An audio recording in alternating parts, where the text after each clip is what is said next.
ओम शांति। ओम शांति। आप सभी बहुत अच्छा स्नेह का सबूत दे रहे हो। बाबा के घर में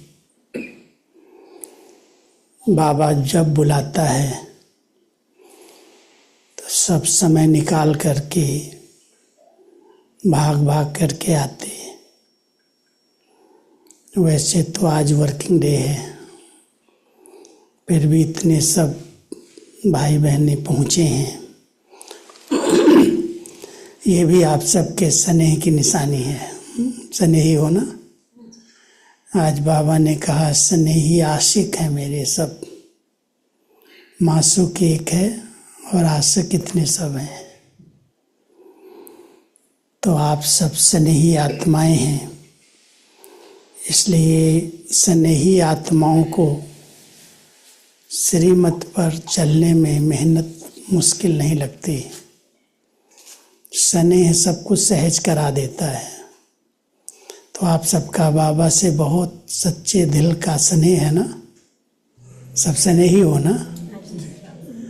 स्नेह की रस्सी में बाबा को बांधा है। कहते हैं गोपियों ने श्री कृष्ण को बांध दिया, बंधता नहीं था फिर भी बांध दिया। तो आप सबने बाबा को अपने स्नेह की रस्सी में बांधा है। जब चाहो बाबा को बुला लो अपने पास। मीठे बाबा, प्यारे बाबा आ जाओ। इतना सच्चा स्नेह है जो कहीं पर भी बाबा को बुला सकते हैं। बहुत सहज रीति से बाबा अपने बच्चों की स्नेह की आवाज़ को सुन लेता है। कहता आने में मुझे कितना समय लगता, सेकंड तो दुनिया का शब्द है। बच्चों ने याद किया और बाबा आ गए। एक बार की बात सुनाता हूँ। शांतिवन में डायमंड हॉल में बाबा आए थे। मुरली चल रही थी और मुरली चलाते चलाते 2 मिनट के लिए बाबा साइलेंस हो गए। एकदम सन्नाटा हो गया, कुछ बोले नहीं, लेकिन ऐसे लगा जैसे बाबा यहाँ से चला गया। सब बाबा की तरफ ऐसे टिक लगा के देख रहे थे। और बाबा जब 2 मिनट के बाद ऐसे फिर से शुरू किया तो कहते बच्चे, एथेंस के बच्चे बाबा को बहुत याद कर रहे थे, इसलिए बाबा को यहाँ से जाना पड़ा। उस समय कॉन्फ्रेंस चल रही थी एथेंस में, जगदीश भाई वहाँ गए हुए थे। तो बाबा बीच बीच में अभ्यास कराता है कि बैठा यहाँ है और बच्चे वहाँ याद कर रहे हैं, इसलिए बाबा वहाँ चला गया बच्चों को अनुभव कराने के लिए। मैं तुम्हारे साथ हूँ। तो आप सभी भले भारत भूमि से दूर बैठे हैं, लेकिन अगर यहाँ दिल से बाबा कहो तो बाबा को कितनी देर लगती है आने में? सेकंड भी नहीं लगेगा। बाबा को सच्चे दिल वाले बच्चे चाहिए, सिर्फ भावनाएं चाहिए। कहते हैं भगवान भावना का भूखा है, और जहाँ भावनाएं हैं, सच्चाई है, वहाँ बाबा उनके प्यार के बंधन में बंध जाता है। तो बाबा के बच्चों ने शिव बाबा को इस संगम के समय पर अपने स्नेह की डोर में बांध लिया है। इसलिए कभी भी कोई बात हो, कोई भी दुविधा हो, कोई भी शारीरिक, मानसिक, आर्थिक कोई भी प्रकार की परीक्षा हो, कहो दिल से मेरा बाबा, और बाबा हाजिर हो जाए। ऐसा अनुभव दूर बैठे हुए जरूर मैं समझता हूँ आप सब करते होंगे। जहाँ सच्चाई है, जहाँ लगन है, प्यार है, बाबा उनके बीच में आ जाता है, उनको मदद कर देता है, साथ दे देता है। एक बार एक डॉक्टर गुजरात में, बहुत नामी गिरामी अच्छे डॉक्टर थे और बहुत प्यार से पेशेंट की सेवा करते थे, इसलिए जो पड़ोसी डॉक्टर थे उनके पास कोई जाता नहीं था, सारी भीड़ उनके पास ही आती थी। तो आपस में जेलसी होती है ना, ईर्ष्या हो जाती है कि क्या है इनके पास, सब इन्हीं के पास क्यों जाते हैं, हमारे पास नहीं आते हैं। तो अंदर अंदर जब कोई जलन होती है, घुटन होती है, तो कुछ न कुछ उल्टे आरोप लगाते हैं। तो उस डॉक्टर के ऊपर ऐसे आरोप लगा दिए जो उसको जेल में जाना पड़ा। और जेल में भी ऐसी सज़ा होती है जिसमें जमानत नहीं मिलती है। वहाँ तक उस केस में सबने सोचा ऐसा इसके साथ क्यों हो गया, बाबा का बच्चा इतना प्यार से सेवा करता है, कोई इतना स्वार्थ नहीं है, ऐसा इसके साथ हो गया। तो संकल्प चलते हैं ऐसा इसके साथ क्यों हो गया। तो जब जेल में था तो बाबा तक बात आई और बाबा ने मुरली सुनाते हुए ये शब्द जो कहा, जो मैंने कहा पहले, कहो बच्चे सच्चे दिल से मेरा बाबा, प्यारा बाबा, बाबा हाजिर हो जाएगा। तो ये बात जब वहाँ आवाज़ पहुँची, जेल में नहीं लेकिन जो बाजू में सुन रहे थे, ऑनलाइन सुनते हैं ना सभी मुरली बाबा की, तो उस भाई ने उनको जो मिलने के लिए गए तो उन्होंने कहा कि बाबा कह रहा तुम सच्चे दिल से बाबा कहो, मैं हाजिर हो जाऊंगा। तो बहुत बस सुना उसने और बहुत प्यार से, बाबा ये कौन सा हिसाब आ गया मेरे आगे, बहुत दिल से याद किया। थोड़ी देर के बाद ही लेटर आया गवर्नमेंट की तरफ से कि ये व्यक्ति निर्दोष है, ऐसे इसको झूठे केस में फंसाया जा रहा है, इसको छोड़ दिया जाए। कुछ ही घंटे में, 1-2 घंटे के अंदर ही वो फैसला हो गया। कैसे बाबा ने टच किया, कैसे मिनिस्ट्री की तरफ से लेटर आ गया और उसको छोड़ दिया गया। कोई नहीं उसकी पेशी हुई, ना कोई उसको जाना पड़ा कहीं जहाँ जमानत नहीं मिल सकती। वहाँ पर भी ऐसे ऐसे केस होते हैं जो बाबा ऐसे सहज पार करा देता है। सच्चे दिल से बाबा को सच्चाई बहुत प्यारी है बच्चों की। तो हम देखें कि जो हम अंदर हैं वही बाहर हैं, हमारी कथनी और करनी में समानता है। कई बार हम कहते बहुत बड़ी बड़ी बातें दूसरों को, लेकिन हम प्रैक्टिकल वैसा नहीं बन पाते। इसमें 2 सिद्धांत बाबा बताता है। एक सिद्धांत ये बताता है कि बच्चे आपको पंडित नहीं बनना है। जो आप नहीं कर पा रहे हो, नहीं बन पा रहे हो, दूसरों को क्यों कहते हो, ये तो पंडित जी हो गए। पंडित की कहानी तो मालूम ना माताओं को, पंडित जी की कहानी मालूम है ना, बाबा मुरली में जो सुनाता है ना, उसमें राम राम कहो नदी पार हो जाओगे। तो सुनने वाली जो माताएं थी वो तो भावना में थी, वो तो रोज आ जाती थी, भाई पंडित जी ने बड़ा अच्छा मंत्र दिया, राम राम कहो पार हो जाओगे। तो नदी थी बीच में उनके गांव के, तो नाव नहीं बुलाती, पहले नाव बुलाती, नाव आए, पैसा खर्च करो, फिर पार होती थी। लेकिन सुन्या कथा के अंदर पंडित जी कह रहे हैं राम राम कहो पार हो जाओगे। तो वो भावना से रोज राम राम राम कहें और नदी पार होके आ जाएं। उनको नदी में कुछ नहीं, डर नहीं लगे, डूबे नहीं। तो लगा ये पंडित जी तो बड़े पहुँचे हुए, इतना अच्छा मंत्र दे दिया, पैसा भी बच गया, समय भी बच गया, तो उनको निमंत्रण देना चाहिए। तो उनको निमंत्रण दिया कि पंडित जी हमारे गांव में चलो भोजन करने के लिए। तो पंडित जी तैयार हो गए। जब नदी देखी तो बोले नाव कहाँ है। तो माताओं ने कहा नाव क्या करेंगे, आपने तो बोला राम राम को पार हो जाएंगे, चलो हम आगे आगे चलते, आप पीछे पीछे आ जाओ। तो माताएं तो राम राम कह करके पार हो गई। और पंडित जी जो राम राम कहने लगे, लेकिन उनकी भावना तो थी नहीं, वो तो ऊपर से कह रहे थे, सच्चाई तो अंदर थी ही नहीं।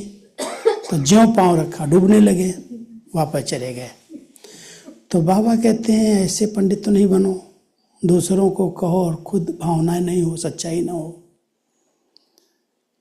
एक सिद्धांत ये है कि हमारे अंदर नहीं है तो हम दूसरों को क्यों कह रहे हैं, नहीं कहना चाहिए।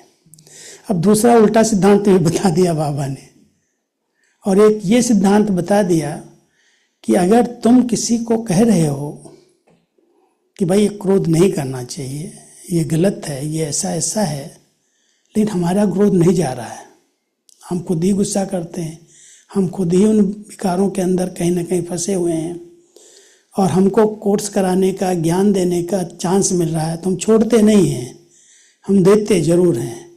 क्योंकि बाबा कहते हैं बच्चे, जो दूसरों को कह रहे हो पहले तो तुम्हारे अंदर जा रहा है ना, कान में, और हो सकता है तुम्हारे कहने से अगर वो बदल जाएगा तो उसकी दुआएं आपको भी बदल देंगी।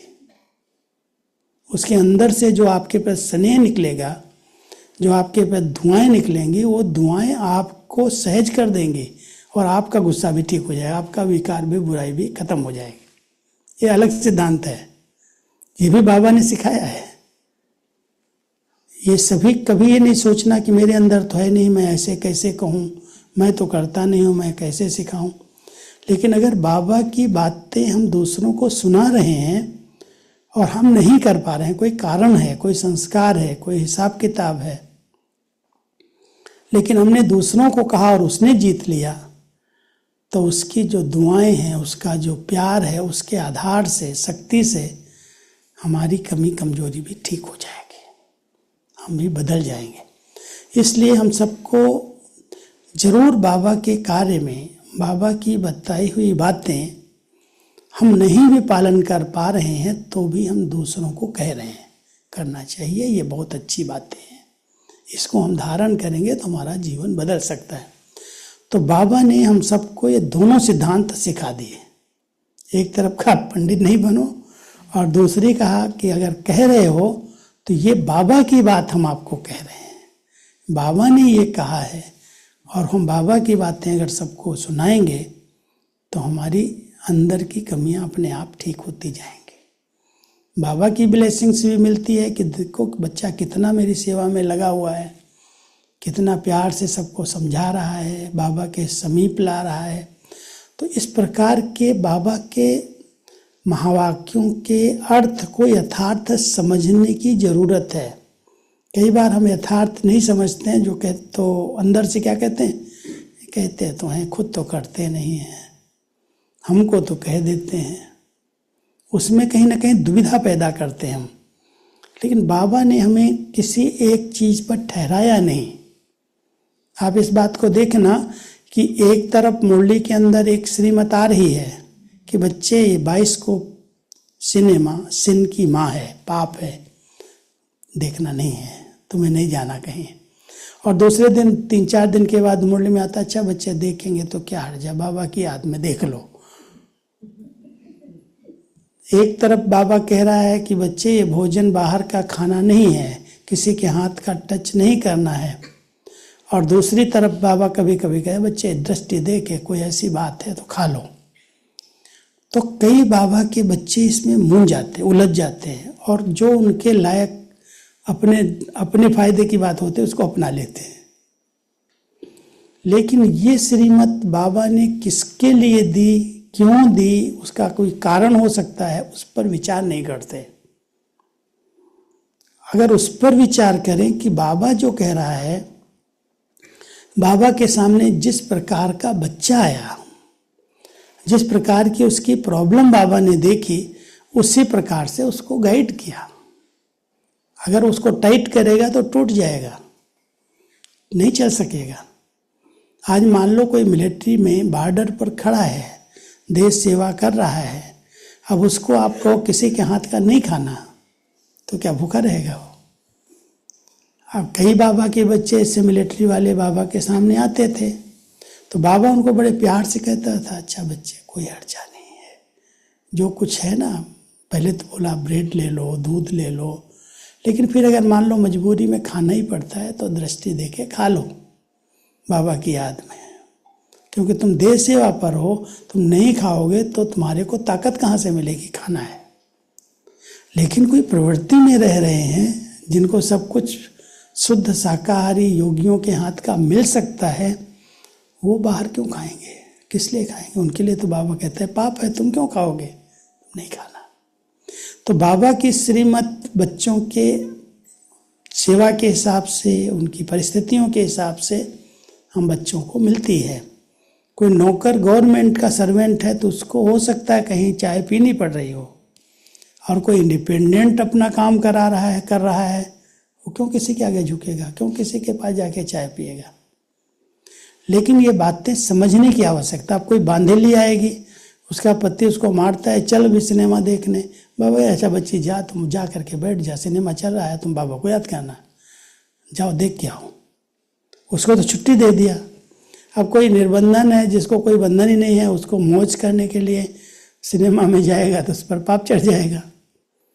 इसलिए बाबा की मुरली को यथार्थ रीति से समझना और अपने कल्याण के लिए बाबा की श्रीमत पर चलना कि कल्याण किस बात में मेरा है। अगर मैं संपूर्ण पावन बनना चाहता हूँ, आप देखना जितनी भी नियम मर्यादाएं श्रीमत बाबा ने दी है, उन सब के पीछे हमारा ध्येय क्या है, लक्ष्य क्या है? अगर लक्ष्य पता है तो फिर ये सब जितना भी हम पालन कर रहे हैं वो सब हमें बहुत सहज लगेगा, मेहनत नहीं लगेगी। बाबा कई बार मुरली में कहते हैं, मैं बच्चों को पतित से पावन बनाने के लिए आया हूँ।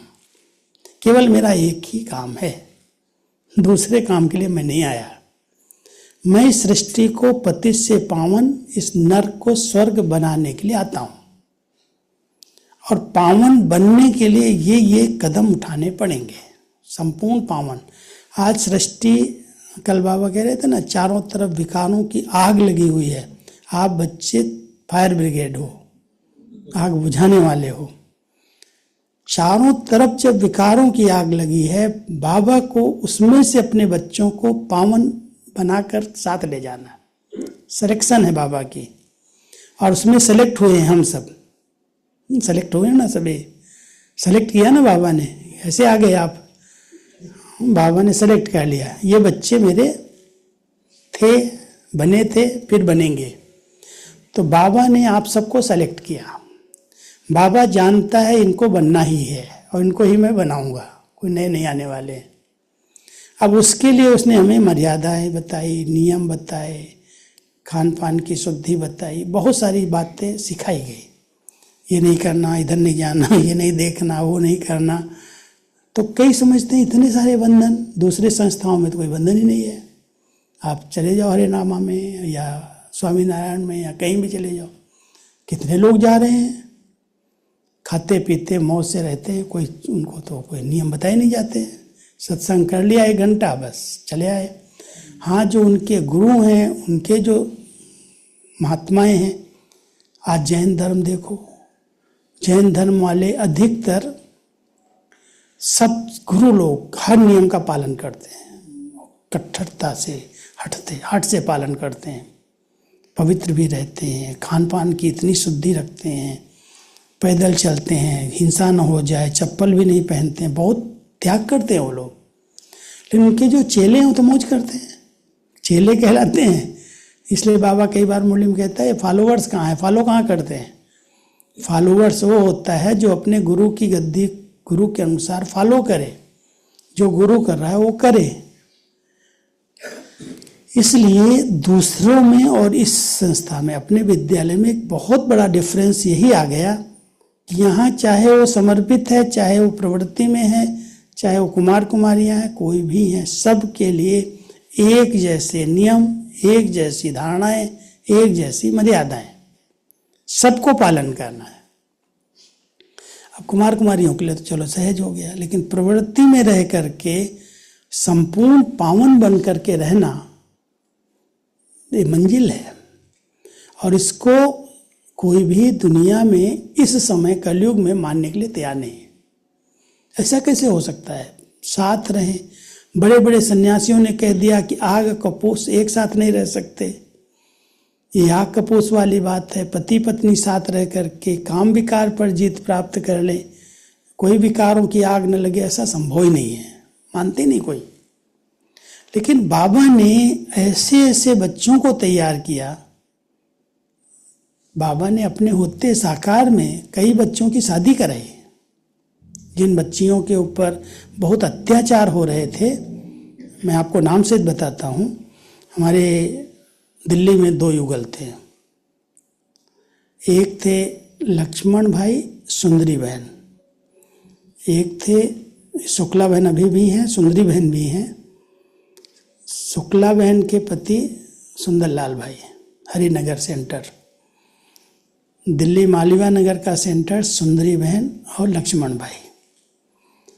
और एक बरेली में बहन है, उनके पति, मैं समझता हूँ एक दिन भी साथ नहीं रहे, लेकिन उसकी जो भी बहन है, टीचर है वहाँ गाजियाबाद की, सतीश बहन, उसके ऊपर बहुत सितम। उनके माँ बाप उसको इतना मारे हैं, तेरे को शादी करनी ही पड़ेगी, कुछ भी करो, मेरे समाज की लाज जा रही, लोग मुझे बहुत गलत बोल रहे हैं, तुमको करना ही है। बाबा को बताया, बाबा मुझे नहीं करना है। बाबा ने कहा, बच्ची कोई बात नहीं है, समाज विरोध कर रहा है, मैं तेरी शादी करा देता हूँ। बाबा ने एक बच्चे को तैयार किया, बीके कोई, और तैयार करके उसको बोला तुम बिल्कुल ना नहीं करना।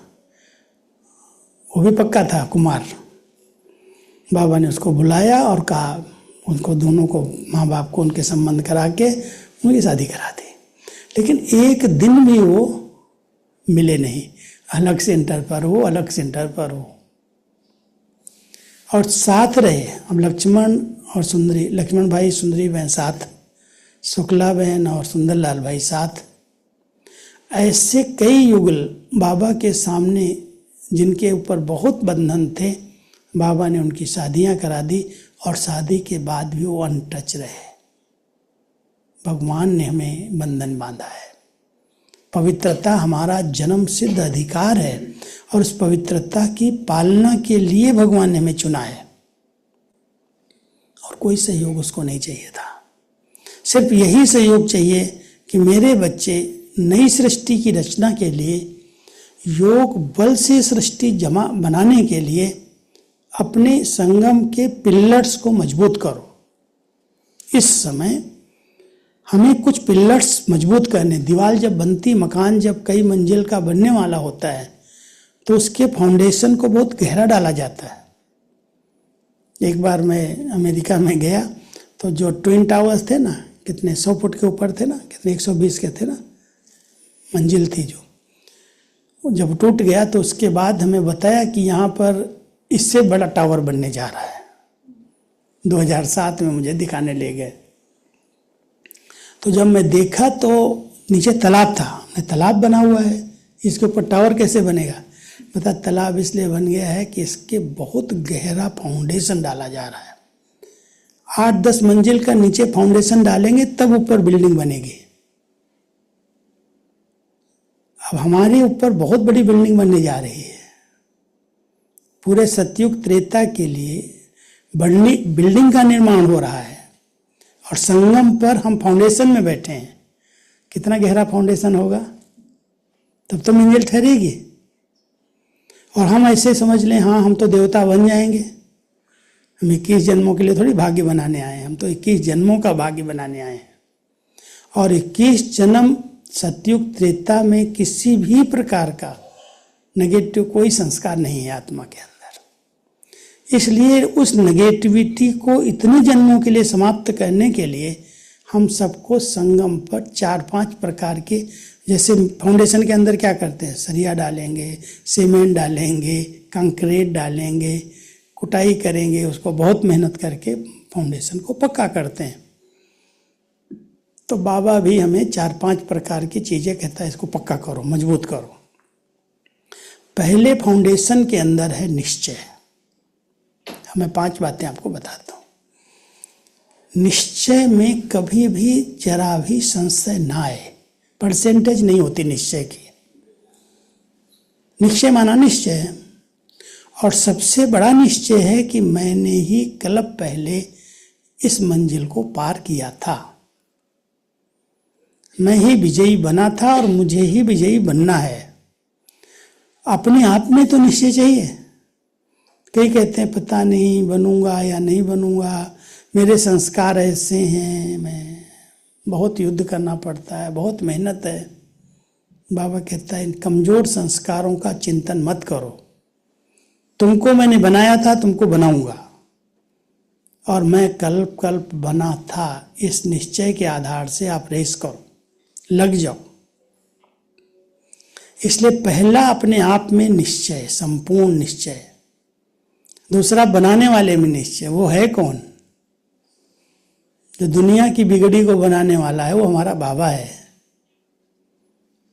हमारी बिगड़ी नहीं बनाएगा। मान लो ऐसा कोई कब बिगड़ा हुआ संस्कार है, उसको नहीं सुधारेगा, अपने आप सुधारेगा।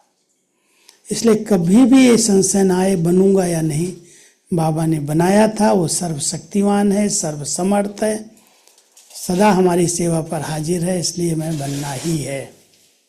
और ये ड्रामा बहुत कल्याणकारी है। इस ड्रामा की हर सीन में कुछ न कुछ कल्याण समाया हुआ है। कभी भी कल्याणकारी ड्रामा में शक न पैदा हो, ऐसा क्यों हो रहा है, ऐसे कैसे हो रहा है। कईयों का समय वर्तमान समय की स्थितियों को देख करके प्रश्नों में उलझ जाता है। आप सब इस बात पर अंडरलाइन करना कि मुझे कोई भी दृश्य देख करके प्रश्नों में नहीं उलझना है। ड्रामा कल्याणकारी है। बाबा न कभी उलझे, साकार में ब्रह्मा बाबा, और न बच्चों को उलझने दिया। पेपर हम सबसे ज्यादा, जितने पेपर आप लोगों के सामने आए हैं, कई गुना ज्यादा ब्रह्मा बाबा के सामने आए। एक प्रसिद्ध जवाहरी, इतना कुल नाम, कुल के अंदर इतना समाज में प्रतिष्ठा, मान प्रतिष्ठा, और शिव बाबा के आते ही गालियों की बौछार। कई का बार बाबा कह देता है, वाट बेंदे वामन पातो, रास्ते चलते मैं ब्राह्मण फंस गया। मैंने तो कुछ किया ही नहीं, और आके शिव बाबा प्रवेश हुआ और दिन रात हमको गालियां खानी पड़ी, क्योंकि नया ज्ञान, नई बातें।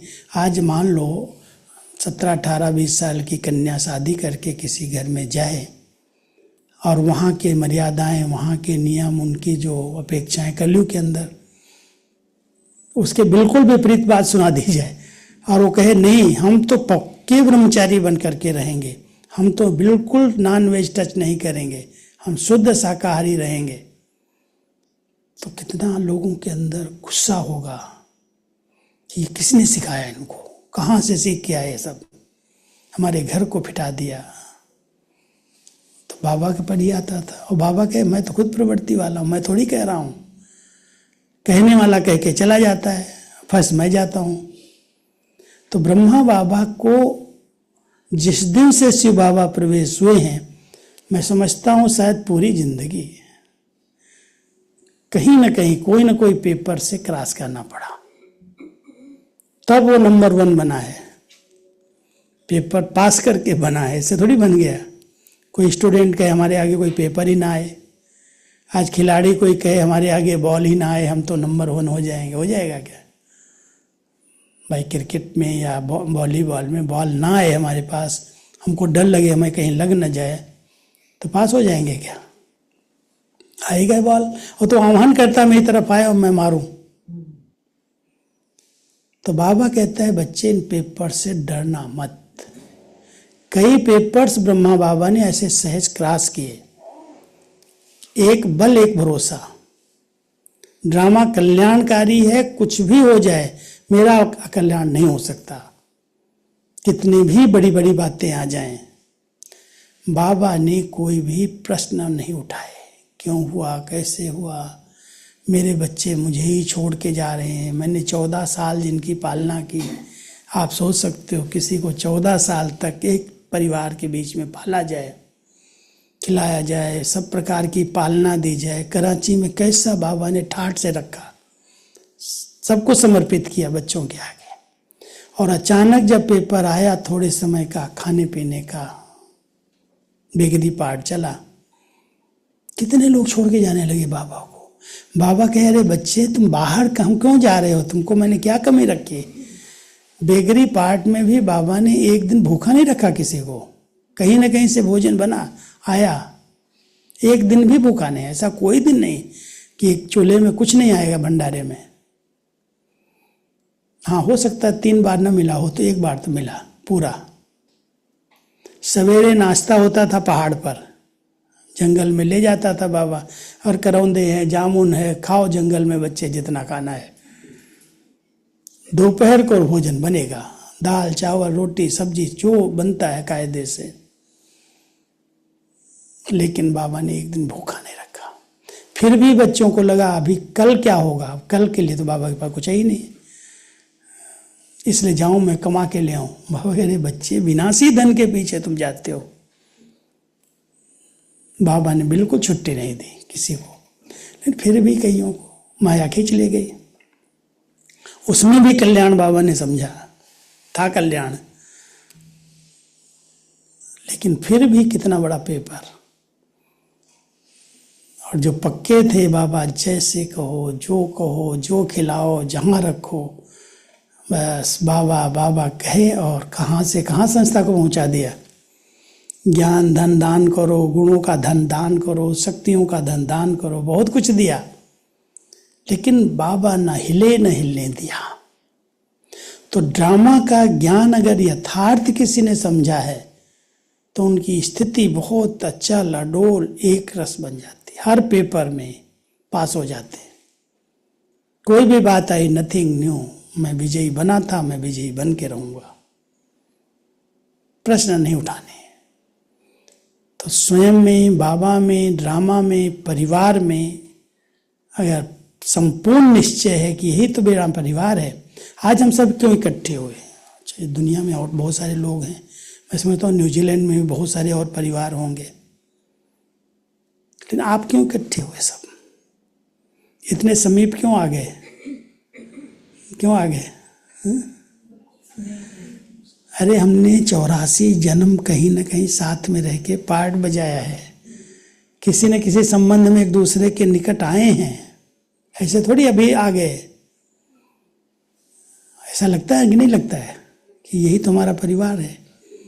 तो ये परिवार में संपूर्ण निश्चय कि यही हमारे सब साथी हैं, किसी न किसी रूप में, किसी न किसी जन्म में हम दो बहुत समीप रहे हैं, तब इस समय हम एक साथ मिले हैं, बैठे हैं, बाबा को पहचाना है, एक साथ खाते हैं, एक साथ पढ़ते हैं, सब कुछ एक साथ कर रहे हैं। तो ये निश्चय का फाउंडेशन बहुत बहुत पक्का चाहिए, चारों में निश्चय चाहिए। और दूसरा फाउंडेशन है पवित्रता का। आज भी बाबा ने कहा, जब ये पवित्रता का फाउंडेशन, आज मुरली में 2 ही बातों का ध्यान था, एक निश्चय और एक पवित्रता। फारकती तब दी किसी ने बाबा को जब तब छोड़ा जब या तो निश्चय में संशय आ गया या उसकी क्रिमिनल आई हो गई, माना वो विकारों को नहीं जीत पाया, कहीं ना कहीं विकारों से, माया से धोखा खा लिया, चला गया छोड़ करके। तो दूसरा फाउंडेशन है पवित्रता का। इसको अच्छी तरह से मन वचन कर्म संकल्प स्वप्न श्वास तक भी मेरे विचार बहुत शुद्ध और पवित्र रहें। पवित्रता में 5 विकार हैं, केवल एक काम विकार की बात नहीं है। अब एक को जीत लिया लेकिन दूसरा परेशान कर रहा है, क्रोध नहीं छोड़ रहा है। अच्छा, किसी ने क्रोध को भी छोड़ा, धन संपत्ति इकट्ठा करने में लग गया, संग्रह वृत्ति में लग गया, चाहिए चाहिए चाहिए, चाहनाएं बढ़ रही हैं, वो भी तो विकार हो गया ना।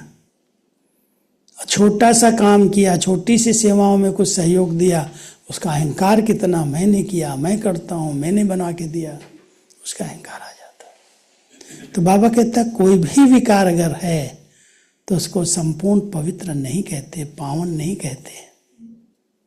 इसलिए पवित्रता की सब्जेक्ट को बहुत गहराई से समझना और इस फाउंडेशन को पक्का करना है। जहां से भी कोई लीकेज है, इस समय तो बाबा का बहुत अटेंशन है, व्यर्थ संकल्प और व्यर्थ समय गंवाना, ये भी अपवित्रता है। क्यों व्यर्थ संकल्प चल रहे हैं, किस लिए चल रहे हैं?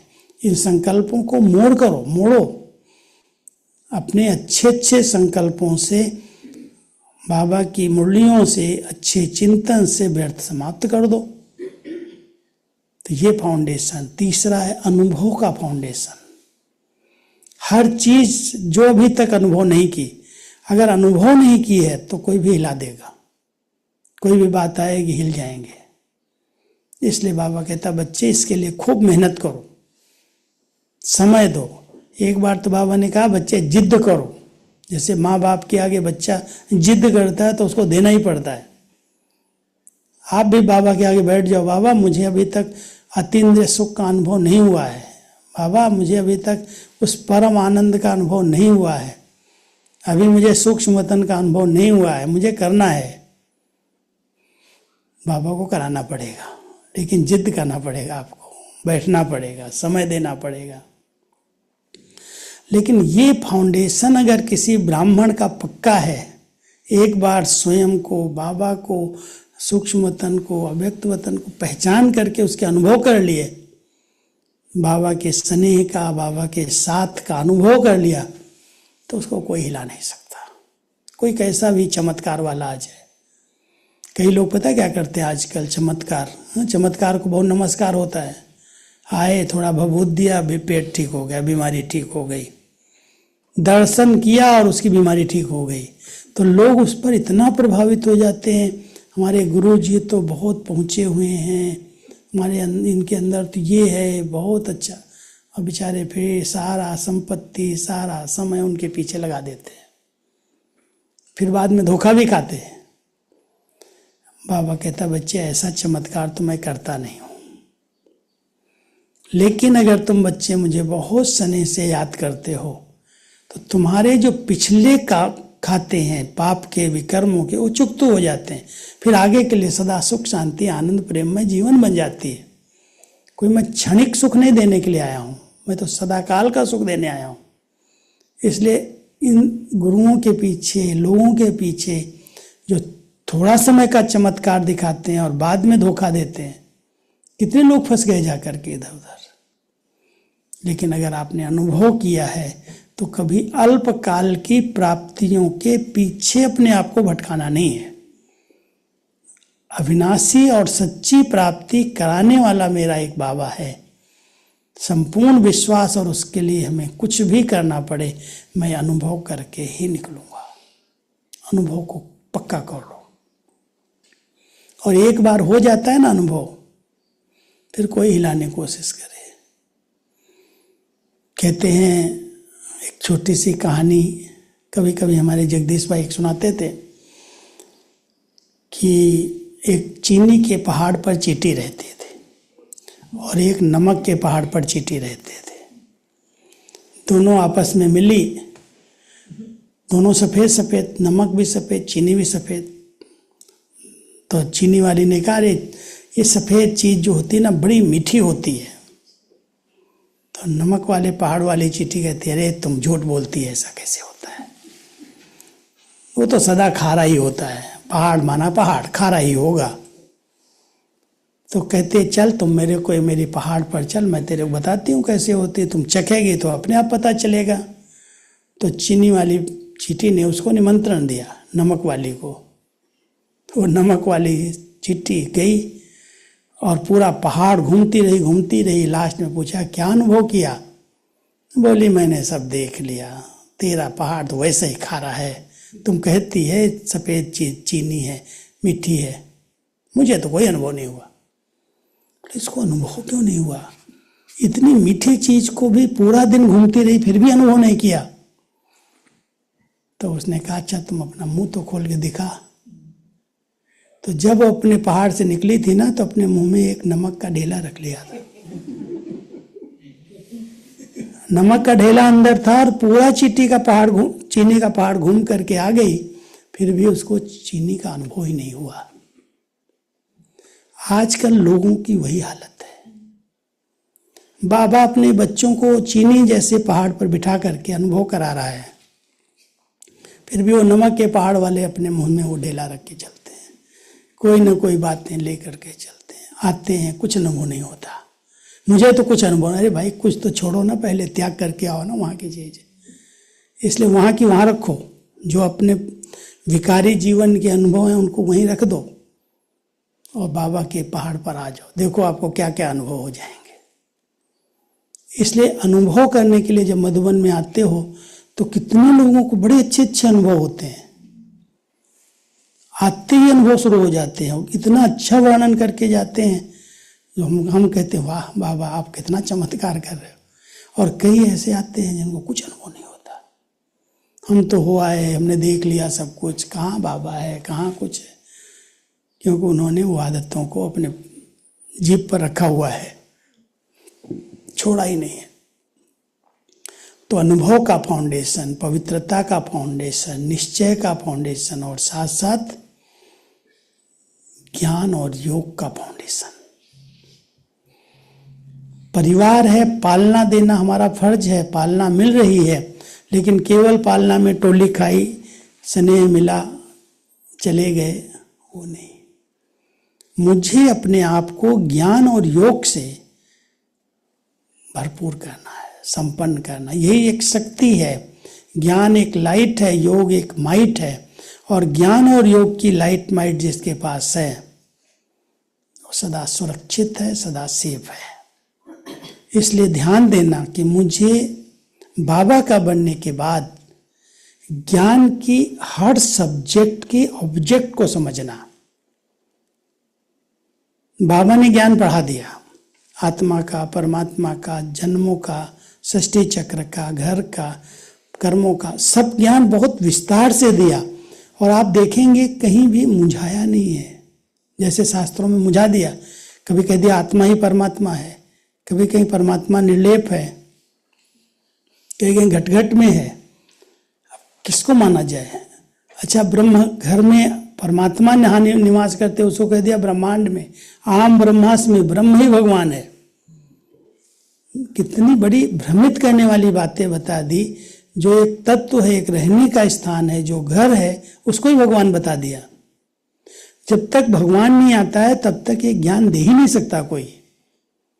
नया ज्ञान, सत्य ज्ञान, ज्ञान दाता ने अपने बच्चों के आगे रखा। अब कहता बच्चे मैंने ज्ञान दिया क्यों? केवल संगम पर देता हूं। सतयुग त्रेता में इसकी प्रारब्ध चलती है और द्वापर कलयुग में फिर से वही भक्ति का ज्ञान आएगा, ये ज्ञान नहीं आएगा। ज्ञान केवल मैं संगम पर देता हूं। किस लिए दिया बताओ भाई सब? क्यों इसलिए ज्ञान मिल रहा है? सब आत्मा प्यासी है, प्यासी है इसलिए मिल रहा है। और ज्ञान माना समझ। समझदार किसको कहा जाता है? थोड़ा विचार करके बोलो। तो बोलते हो, थोड़ा जोर से बोलो, सुनाई दे। देवताओं को समझदार, देवता बनाने के लिए देवताओं को समझदार कहते हैं। सृष्टि के आदि मध्य अंत को के ज्ञान को जो जानता है वो क्या करता है? वो समझदार। क्या क्या समझ मिली? पूरा पार्ट हमारा हम एक्टर हैं। ये भी ज्ञान क्यों मिला? मैं आत्मा हूँ, शरीर नहीं। कुछ ऑब्जेक्ट होगी ना इसकी, सब्जेक्ट तो है ज्ञान। बाबा ने समझाया किस लिए? देखा बनाने के लिए। आत्मा इतनी दुखी है और कोई रास्ता मिला ही नहीं, इसलिए ज्ञान दिया। आप इस बात को अंडरलाइन करना। बाबा ने ज्ञान दिया है आत्माओं को बंधन से छुड़ाने के लिए।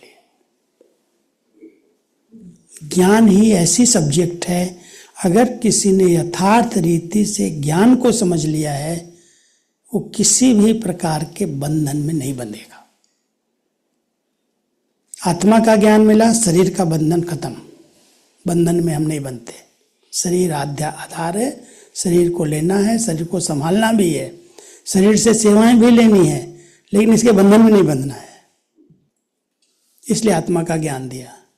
घर का ज्ञान दिया क्योंकि अब वापस जाना है, इसलिए कहीं बंधना नहीं, न संबंधों में बंधना, न धन साधनों में बंधना। अब वापस चलने का समय आ गया।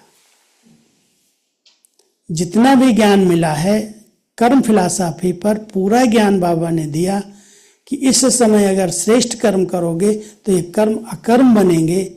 सुकर्म और विकर्म नहीं, लेकिन ये कर्म संगम के आपके सत्युग त्रेता में अकर्म बन जाएंगे। इसलिए कर्म बंधन में नहीं बंधना।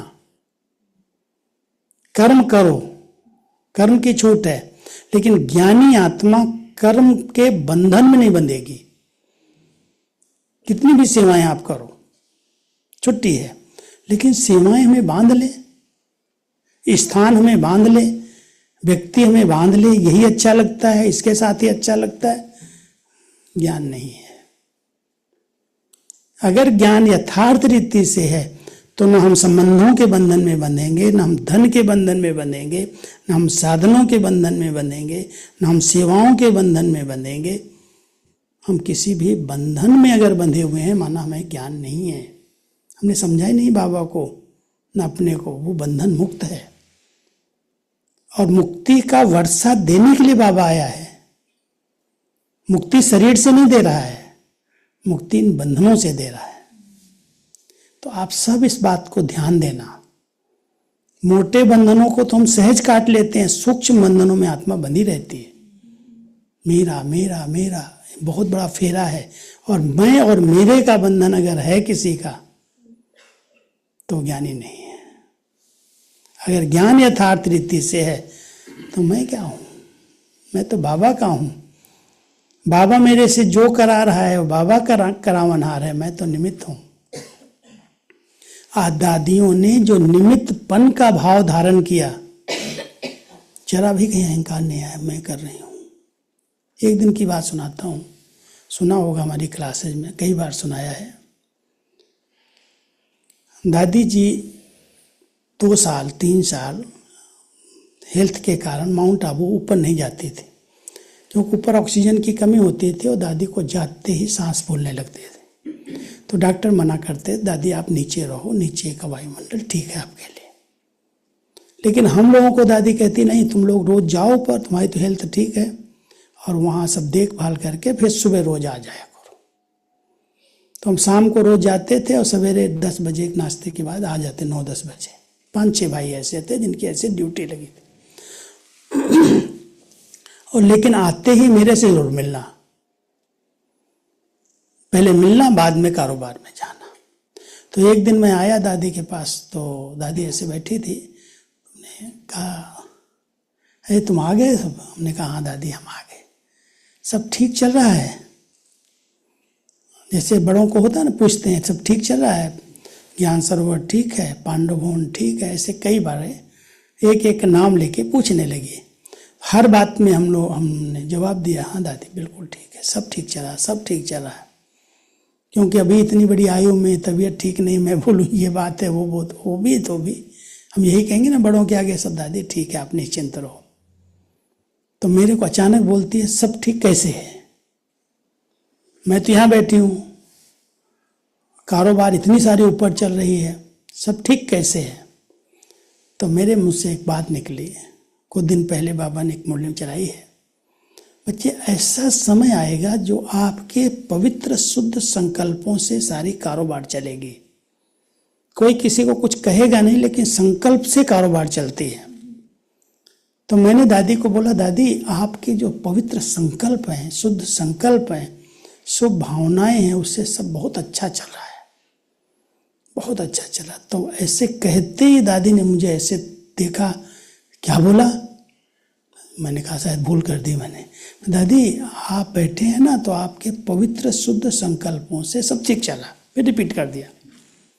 अरे मुट्ठा ऐसे कैसे, तुम भूल गया, बाबा बैठा है, उनके संकल्पों से सारा यज्ञ चल रहा है, मेरे संकल्पों से नहीं चल रहा। कहने का भाव समझा? कि माना इतने पवित्र शुद्ध संकल्प में जरा भी ये नहीं कह दिया कि मेरी कोई महिमा करने लगे। चले तो दादी के संकल्प कोई कम थे क्या? पवित्र संकल्प बाबा से भी महान थे। बाबा तो वतन में बैठा है, लेकिन साकार वतन में बैठ करके बाबा का यज्ञ भरपूर रहे, बाबा का यज्ञ निर्विघ्न रहे, बाबा के बच्चे सब स्वस्थ रहे, इनकी जो शुभ भावनाएं थी उससे यज्ञ निर्विघ्न चलता था। इसलिए दादी ने ये भी स्वीकार नहीं किया मेरे संकल्प से चलता है। इस मैं और मेरे के बंधन से आत्मा कब मुक्त होगी?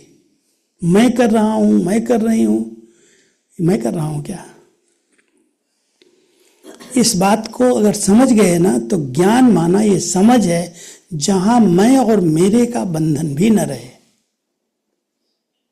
तन का बंधन तो अलग चीज है, मन का बंधन भी अलग चीज है। संबंधों का, कर्म का, सेवाओं का, विशेषताओं का बहुत सारे बंधन में आत्माएं बंधी हैं, लेकिन जहां मैं और मेरेपन का बंधन आ गया, बाबा कहता है इसको ज्ञान ही नहीं है। इसलिए बाबा ने हमें ज्ञान दिया, अपने समान ज्ञान का सागर बनाया, और हम सबको अभी अपने सूक्ष्म बंधनों को जरूर चेक करना, नहीं तो योग नहीं लगेगा। बंधन खींचेंगे, जहां पर भी बंधन है, किसी भी चीज में बंधन है, आप बैठो यहाँ, बाबा तक बुद्धि नहीं जाएगी, पहले उधर भाग जाएगी। किसी भी संबंध में बहुत स्नेह हो जाए, लगाव हो जाए, दो ही चीजें हिसाब किताब बना रही ना, एक तरफ लगाव हो गया, एक तरफ टकराव हो गया। यदि टकराव है तो भी बंधन बना दिया, लगाव हो गया तो भी बंधन बना दिया। और बाबा कहता है बच्चे सब बंधनों को काट दो, ना किसी से दोस्ती, ना किसी से वैर, तब तुम्हारा योग लगेगा। तो सूक्ष्म बंधनों को अगर किसी ज्ञानी आत्मा ने समझ के आधार से चेक करके काट दिया, बैठेगा बाबा, खींच ले जाएगा बाबा ऊपर, योग सहज लग जाएगा। और योग इसलिए लगाना है, मूल सब्जेक्ट इसलिए है क्योंकि आत्मा को सतो प्रधान बनाना है, पावन बनाना है। योग के बिना आत्मा पावन नहीं बन सकती। योग एक अग्नि का रूप है, जिसमें हमारी आत्मा जब पड़ती है तो उसकी जो खाद है, जो मैल है, वो अपने आप निकल जाती है। और धारणाएं हैं एक सत्य धर्म की स्थापना के लिए। धरत परिये धर्म न छोड़िए, धर्म जो हमारा है, पवित्रता, प्रेम, शांति, ये हम आत्माओं का धर्म है। इसके लिए कुछ भी सहन करना पड़े, कुछ भी झुकना पड़े, लेकिन मुझे अपने धर्म को नहीं छोड़ना है। तब सत्य धर्म, सतयुगी धर्म, सनातन धर्म की स्थापना होगी। और सेवाएं हमारा भाग्य बनाने के लिए। कोई सेवा करे और डिस्टर्ब हो जाए, डिस्टर्ब कर दे, सेवा नहीं कहते। सुख देना और सुख लेना, ये है सेवा। सेवा से राजाई की स्थापना हो रही है, बिना सेवा के प्रजा नहीं बनती। इसलिए आप सब ऐसे नहीं सोचना हमने, हाँ हम तो ठीक हैं, हम तो ठीक हैं। जरूर अपने समान किसी न किसी को बनाना है, उसको सेवा में किसी भी तरह से सहयोगी बनाना है। तन से, मन से, धन से बाबा का बने और बाबा के कार्य में लगे, ये सेवा करके उसको समीप लाना है। तो आप सब बहुत भाग्यवान हो। भाग्य विधाता ने आपके कलम दे दी है भाग्य की, खूब खींच लो लंबी, और बाबा बाबा कहते बाबा के साथ का अच्छा अनुभव करो। फाउंडेशन को कच्चा नहीं करना, निश्चय का, ज्ञान योग का, अनुभव का, पवित्रता का, हर नियम मर्यादा का अगर बहुत अच्छा फाउंडेशन है, किसी भी रूप में माया के तूफान आएंगे, सहज पार हो जाएंगे।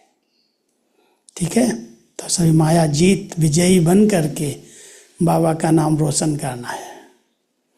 बाकी आप सब यहाँ बैठे संतुष्ट तो है ना, खुश है ना सभी? हैं, सब खुश है ना? अभी कोई का प्रश्न है तो पूछो।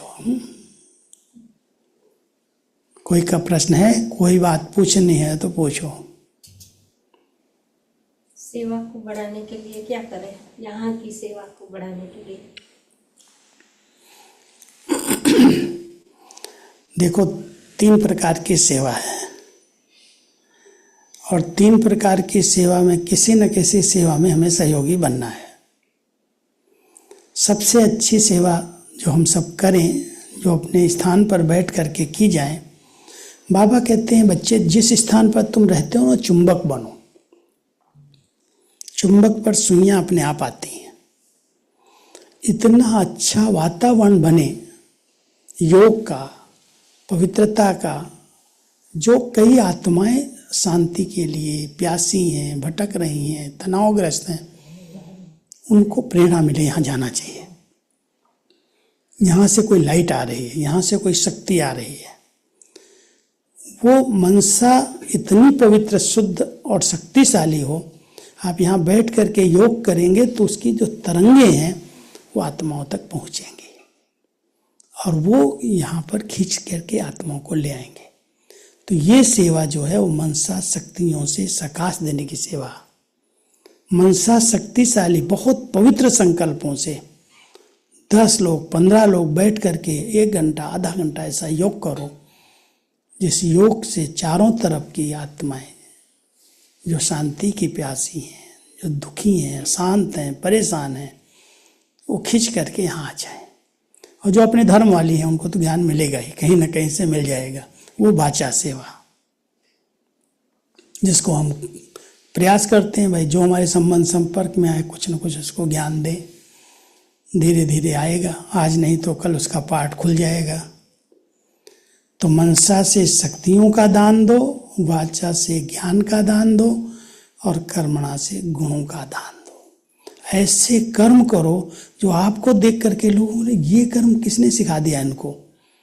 कर्म कर रहे हैं लेकिन इतने हल्के हैं, कोई तनाव नहीं है, कोई टेंशन नहीं है, कितना खेल खेल की रीति से कर रहे हैं, कितना खुशी खुशी से कर रहे हैं। ये गुणदान हो जाता है। तो हमारी दादी जानकी को बाबा कहते थे बच्ची गुणदान करती है। ज्ञान दान तो बहुत कर रही थी, मनसा दान भी बहुत किया, लेकिन बाबा की तरफ से उनको ये वरदान मिला, ये बच्ची गुणदान करती है। 104 साल की उम्र है, बीमारियां ढेर सारी हैं, सवेरे स्लाइन चढ़ी है, शाम को उड़ रही है, इधर क्लास कराया उधर क्लास कराया, कभी ये चिंता नहीं कि मैं बीमार हूँ। बीमारी का नाम निशान नहीं। एक दिन का अनुभव सुनाता हूँ, 12 बजने वाला है। दादी को हर्निया की तकलीफ थी, सुना होगा ना, हर्निया, पेट में जब हर्निया बढ़ती थी बाथरूम रुक जाता है और बहुत ज़्यादा पेट फूल जाता है। तो डॉक्टर्स ने जवाब दे दिया एक बार कि अभी दादी बचने वाली नहीं है, लेकिन फिर भी उठा के अहमदाबाद लेके गए और स्टिलिंग हॉस्पिटल में आईसीयू में भर्ती कर दिया। 2 दिन कोमा में बेहोश। तो डॉक्टर ने बोल दिया भाई जिसको बुलाना है बुला लो, ये तो 1-2 दिन की मेहमान है, जवाब दे दिया। तो जयंती बहन आ गई, दूसरे लंदन से इधर उधर से बड़ी बहनें आ गई और निर्भय भाई सब पहुंच गए हॉस्पिटल में। गुलजार दादी भी आई। लेकिन एक दिन 2:30 बजे अचानक नींद खुली और नींद खुलते ही हंसा बहन साथ में बैठी थी, कहती है राजू को बुलाओ, मेरे लिए बोला। तो बोली दादी राजू को 2:30 बजे आप क्यों बुला रही हो? कहते 2:30 क्या, आप हो कहाँ? पहले उसने पूछा आप हो कहाँ अभी? बोली कहाँ हूँ मैं? मधुबन में हूँ। बोला मधुबन में नहीं, आप आईसीयू में भर्ती हैं, हॉस्पिटल में हैं, और 2-3 दिन के बाद आपने आँख खोली और आँख खोलते ही आप राजू को बुला रहे हैं। तो उसने समझाया अच्छा 2:30 बजे है क्या, हॉस्पिटल में मैं हूँ, कोई बात नहीं, 4 बजे तो उसको फ़ोन करना, 4 बजे तो उठ गया होगा। अच्छा ठीक है दादी आप सो जाओ, मैं बुला लूँगी।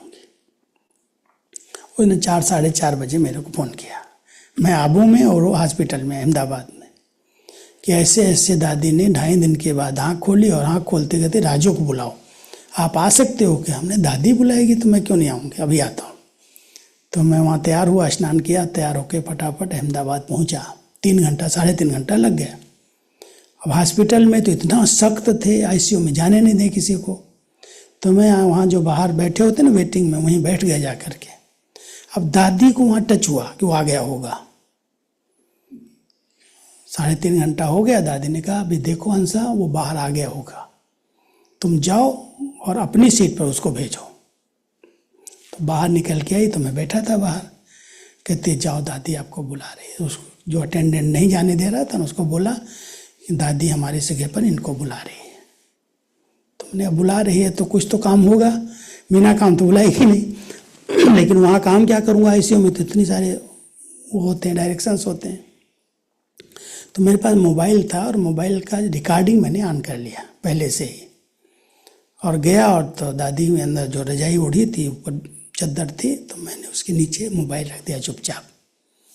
उन्होंने कहा दादी आपने बुलाया? हाँ हाँ मैंने बुलाया। लोगों को संकल्प चल रहे हैं दादी बीमार है बीमार है, तुम ऐसा करो एक ऐसा लेटर बनाओ जो लिखो दादी बिल्कुल ठीक है। मैंने कहा ठीक है दादी, और कुछ कहना है? तो ऐसे 3-4 बातें डायरेक्शन के रूप में या पत्र के रूप में लिखा दी, बोल दिया। न मैं जाऊं नहीं जाओ भले, लेकिन अभी अभी लिख करके भेजना सबको, पूरे वर्ल्ड में सबको चिंता लगी दादी बीमार है, दादी।